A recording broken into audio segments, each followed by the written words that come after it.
would they be ejected wholesale from the subcontinent? This is the story of that infamous hijacking. But it's also really the story of England's first century in India. Joining us is Professor Al-Azami, lecturer in Shakespeare and early modern literature at the University of Manchester, a cultural historian. The next day, specializing in rain global again. Her latest book is Travellers in the Golden Realm, How Mughal India Connected England to the World. So, we're going to hear all about that infamous event.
I'd hoped to catch a gondola, but Mother Nature had other ideas.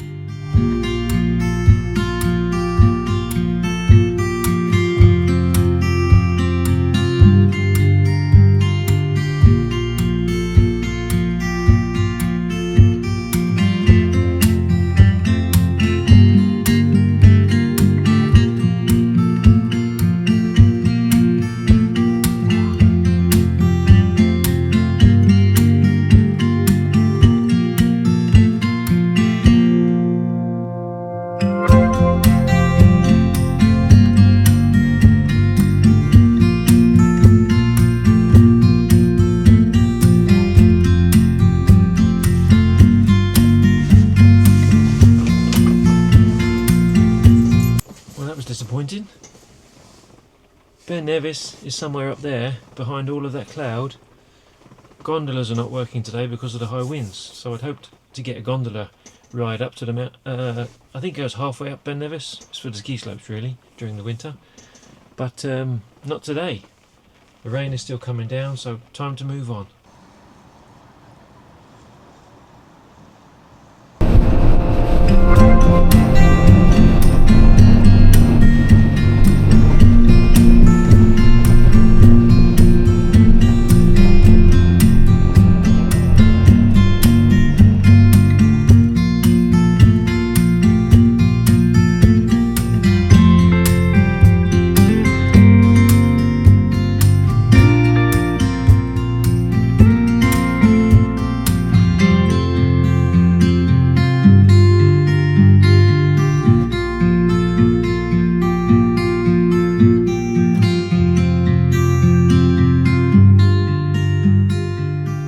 Well, it's now 10 to 6 on a Saturday, 14th of September. Today's been pretty bad weather. Well, it's been the worst weather I've seen since I started my trip. It's been raining all day basically. It's still raining now. You can hear the rain hitting off the roof and running down the windows. So I got up this morning in Fort William, in the campsite I stayed at last night, and it had been raining last night until 3 a.m. from when I arrived at the campsite till 3 a.m. High winds, but that's returned again today. So when I got up this morning, I drove to the Nevis Range Base Camps centre, which you'll have seen earlier in the video. It was deserted. I was really disappointed. I was hoping to get the gondola. They call it a gondola, but basically it's a cable car to the top of the ski slopes on Ben Nevis. So it doesn't go all the way to the top of the Ben Nevis, obviously, but it goes to kind of halfway up as far as I can see from the maps. Anyway, I'd hoped to go up there today to do that trip, and then there's a couple of hikes you can do up the top at the halfway point. And anyway, the gondolas weren't working. They were out of action today. They don't run them when it's high winds and stormy weather. So today, no, obviously when I turned up, the place was deserted. The only people there today were doing people turning up to do mountain biking. There's obviously mountain bike tracks in the woods, so there was lots of people there doing that. But apart from that, the car park was empty. The base camp centre was empty. There was a restaurant there. There was a few people in there. But there was an empty gift shop basically, and the gondola entrance was closed. The ticket office was closed. I saw a hotel reception there, which was strange. I didn't know there was a hotel there. Anyway, puzzling because I didn't see any kind of evidence of a hotel building or rooms. But anyway, I don't know what that's referring to.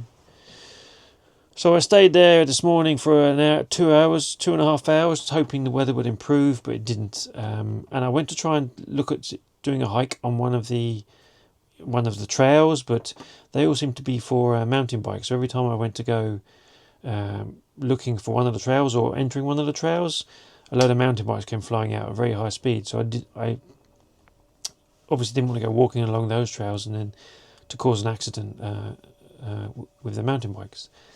So I left there about 2ish, I think it was, and I was going to stop at remember the name of the place here now, one moment. I was going to stop at Glenfinnan, where there's quite a famous old train station, a railway station, and it's the train that the quote-unquote Harry Potter train passes through these days. As any Harry Potter fans out there will know of the famous railway bridge that the train goes across, and you can do a hike to see that bridge as well, and also see the station.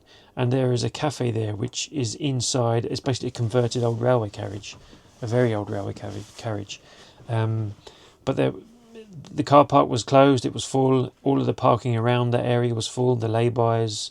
There was no places to park. The only places which would be an option in the summer, but they weren't today, was the grass verges, because they had signs up saying don't park on the grass verges, because you could see they were rutted with tyres. People have always got stuck there.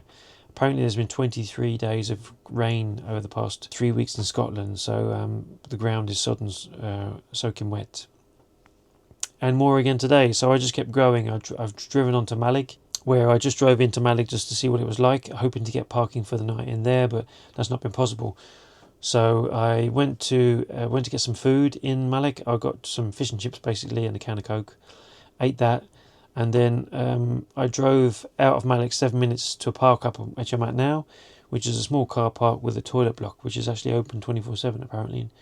So I'm parking here for the night. It's a 7-minute drive back into Mallaig, and I've booked a ferry tomorrow from Mallaig, which is mainland Scotland, across to the Isle of Skye, where I'll be spending the next 3 or 4 days, or 2 to 3 days, depending on how it goes. But the ferry booking, couldn't make the booking for some reason online. I was entering the dimensions of my camper van.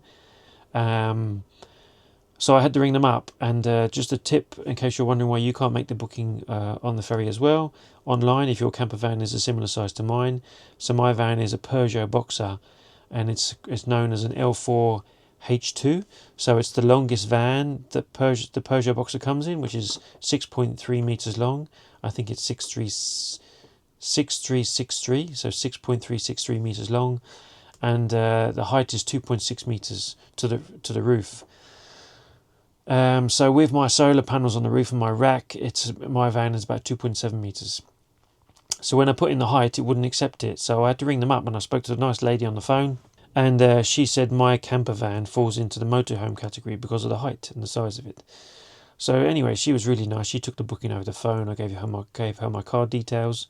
A one-way trip from Mallaig to Arndale, which is the ferry port on Skye, Isle of Skye, is $32.50 for my van and me, one person. So my ferry tomorrow is at 10 to 1. So the earlier bookings are all sold out in the morning. There's 2 ferries before that, I think. One about 9 o'clock, one about 11 o'clock. So that's what I'm doing tomorrow.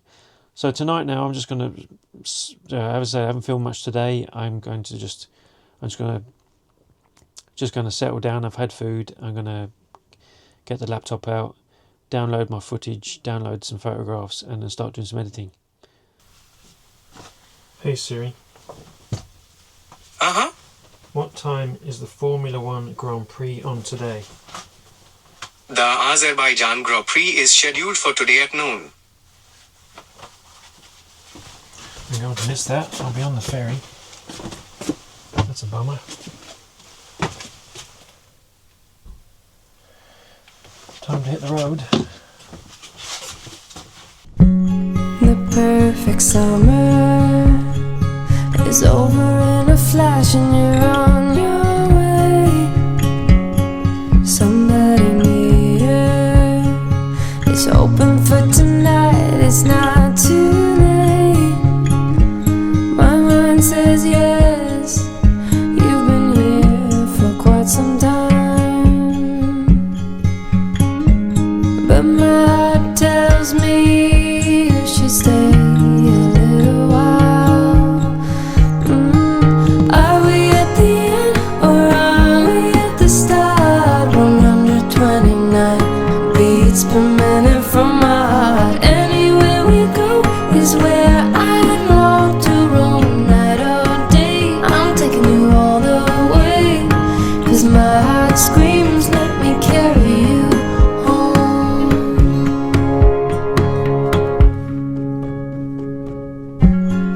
Bright lights and colors, love is for the ones who dare to wait. No use in running when all I really want is to make you stay. My mind says yes. You've been here for quite some time, but my heart tells me you should stay a little while. Are we at the end or are we at the start? 129 beats per minute from my heart. Anywhere we go is where I long to roam. Night or day, I'm taking you all the way. 'Cause my heart screams, let me carry you home.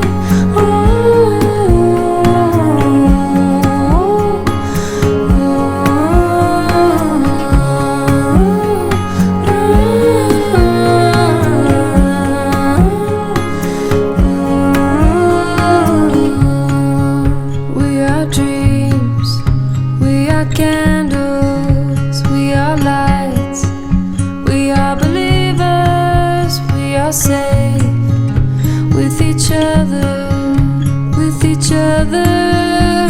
But are we at the end?